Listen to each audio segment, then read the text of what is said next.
네, 여러분 반갑습니다. 유튜브에서 상장한 지 얼마 안 된 기업만 리뷰하고 있고요. 이번에 이야기할 기업은 스킬즈인데 여러분들 19일 날 이 기사 다들 보셨나요? 트리비아 크랙이라는 게임이 스킬즈 내 플랫폼에서 출시된다고 하는데 많은 분들이 아마 궁금해하실 것 같아요. 좋은 것 같긴 한데 과연 정말로 큰 호재일까? 라는 생각 가지신 분들이 있으실 것 같아서 제가 좀 정리해 봤고, 게임 소개 먼저 간단히 드리면 캐주얼한 게임이고요. 분류상 패밀리 게임으로 분류가 되어 있는데 이 패밀리 게임을 기억하시면 되고, 쉽게 말해서 퀴즈 맞추는 게임이라고 보시면 됩니다. 개인적인 생각이지만 라이트한 유저를 확보하기 위한 차원인 것 같고, 왜 라이트한 유저의 확보가 필요한가 라고 생각을 해보면 이번 분기 어닝을 보시면 좀 이해가 되실 것 같은데, 매출도 늘고 여러 가지로 좋아지고 있는 게 많지만 가장 아쉬운 건 마케팅 비용이 늘고 있음에도 불구하고 전체 이용자 수가 줄고 있다는 게 뼈아픈 부분입니다. 헤비한 유저, 그러니까 충성 고객이 늘고 있는 건 그대로 좋은 거고, 당연하겠지만 새로운 고객, 그러니까 이용자 수가 늘어나는 게 스케일즈가 당연하겠지만 앞으로 매출 성장에 되게 큰 부분인데, 이게 좀 더뎌지고 있다 보니까 아무래도 이 부분이 빨리 개선돼야 하는 부분인 것 같고, 두 번째로는 매 분기마다 지적을 받는 내용인데, 전체 매출 중에서 소수의 게임이 차지하고 있는 비중, 소수의 개발사의 비중이 너무 높습니다. 그러니까 이거를 극복하지 못하면 아무래도 더 많은 고객, 더 많은 계층, 더 많은 연령대의 사람들을 확보하는 게 좀 어려워지겠죠. 그렇다 보니까 당연하겠지만 게임의 다양화가 필요하고, 메이저 게임이 스킬즈 내에서 나오던 아니면 이미 출시된 게임을 가져오건 어쨌든 여러 방법으로 좀 더 많은 라이트한 유저를 끌어들일 수 있는 방법이 필요할 것 같고, 제가 스킬즈 게임을 좀 봤어요. 이 게임 스킬즈컴 가면 게임들의 목록이 쭉 있는데 제가 이걸 좀 정리해 봤는데요. 카드 게임이나 퍼즐 게임의 거의 대부분입니다. 아무래도 갬블의 느낌이 좀 섞여 있다 보니까 어쩔 수 없는 것 같은데, 제가 그냥 한 줄 평을 내리기로 이 어른들의 놀이터라고 볼 수 있을 것 같은데, 저도 30대거든요.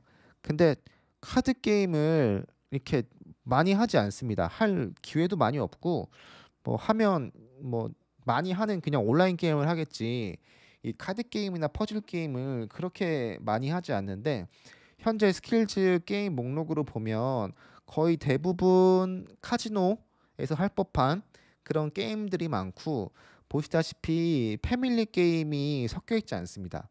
아까 이 트리비아 크랙은 패밀리 게임으로 분류가 되어 있다고 했는데, 분류상 패밀리 게임이 없다는 거 요거 기억하시면 좋을 것 같고, 이 다음 내용 보시면 연령대로 보면 거의 대부분이 3, 40대 이상의 고객이고요. 이 10대, 20대, 30대는 전체에서 30%가 채 되지 않는 비중이고, 라이트한 유저가 굉장히 적습니다.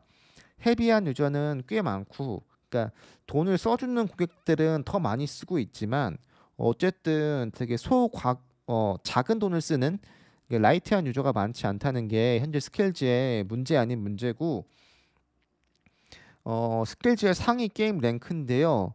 이 매출이 늘고 있는 건 되게 좋고 행복한 건데, 이 그림으로만 보시면 되게 같은 그림이 많이 보이죠. 그러니까 꾸준히 몇 개의 게임이 몇 년 동안 상위의 랭크가 돼 있다는 건데, 이게 뭐 장점일 수도 있죠. 근데 단점일 수도 있을 것 같아요. 어느 순간엔 분명히 이게 단점으로 다가올 거고, 제가 그래서 과연 이 게임들이 이렇게 상위에 랭크되어 있는데 진짜 인기 있는 게임인가 한번 찾아봤어요. 앱스토어 랭킹으로 쉽게 볼 수 있는데, 이게 스케일즈 내 게임들에서 상위 랭크하는 친구들인데, 어, 전 처음에 보고 놀랬습니다. 정말 높지 않더라고요, 랭크가. 네. 게임 전체 순위로 보면 167등, 거의 300등, 500등, 800등인데요. 이게 게임 전체로 봐서 그렇지 또 세부로 들어가면 뭐 보드 게임, 카드 게임으로 들어가면 보통은 뭐 10등, 20등 찜은 하고 있는 게임들인데, 전체로만 보면 꽤 비주류 게임이라고 저는 느낌을 받았거든요. 그래서 이 게임들로 그 정도의 매출을 내고 있는 스킬즈인데 이 순위 기억해 주시고요. 100등, 300등쯤 기억해 주시면 되고 이번에 출시하게 될 트리비아 크랙은 약 200등 정도 하고 있습니다. 그러니까 꽤 높은 순위죠. 그러니까 이미 많은 유저들을 확보하고 있는 게임이라는 건 증명이 된 건데 여기에 유저들을 스킬즈로 유입시키는 건 뭐 그다음 스킬즈의 숙제 아닌 숙제겠지만 어쨌든 이미 이 트리비아 크랙을 즐기고 있는 사람들은 꽤 많다는 점, 그리고 그 목록 안에서 유일한 패밀리 게임이라는 점, 그 이야기인즉슨 되게 다양한 연령대의 사람들이 라이트하게 즐길 수 있는 게임이라는 점이 중요한 포인트인 것 같고, 위에 있던 문제들을 쭉 나열해보고 이 트리비아 크랙이라는 게임이 출시되는 게 어떤 의미일지 보면 첫 번째로 라이트한 유저의 확보, 그리고 두 번째로 되게 많은 연령대를 흡수하기 위한 장치인 거라고 전 이해를 하고 있거든요. 그리고 더 좋은 점은 이 트리비아 크랙은 여러 가지 파생되어 있는 게임들이 많습니다. 이 순위를 보면 뭐 200등, 300등, 700등인데 어쨌든 이런 게임들의 목록이 쭉 있어요. 그래서 아마 이게 스킬즈로 유입이 될 수 있다면 장담컨대 지금보다 이용자 수가 정말로 많이 늘어날 거라고 보고 있고, 보시다시피 거의 이 유저 수, 그러니까 이게 뭐 다운로드 랭킹이 사실 유저 수를 보장하진 않지만 어쨌든 그만큼 많은 사람들이 즐기고 있다는 걸 반증하는 거다 보니까 제가 볼 때 이 트리비아 크랙을 통해서 일단 유입을 시키고 나면 또 이 사람들이 다른 게임도 하고 다른 게임도 할 수 있겠죠.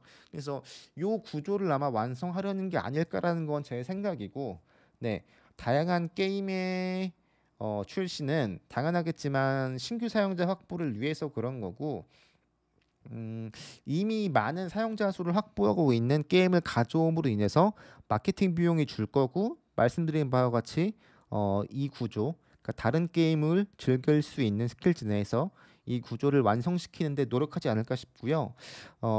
연령층이나 다양한 게임 분야로의 확장이 있습니다. 그래서 아마 이 트리비아 크랙의 출시는 이런 관점으로 보시면 이용자 수가 늘 건 거의 확실하다. 그렇지만 얼마나 늘지는 모르겠고, 네, 이미 많은 이용자 수를 확보하고 있는 게임이다 보니까 스킬즈의 마케팅이나 운영 능력에 따라서 훨씬 더 많은 연령층의 고객을 확보할 수 있겠다라는 걸, 네, 염두에 두시면 좋을 것 같습니다. 네, 요 리뷰는 여기서 마치겠습니다. 감사합니다.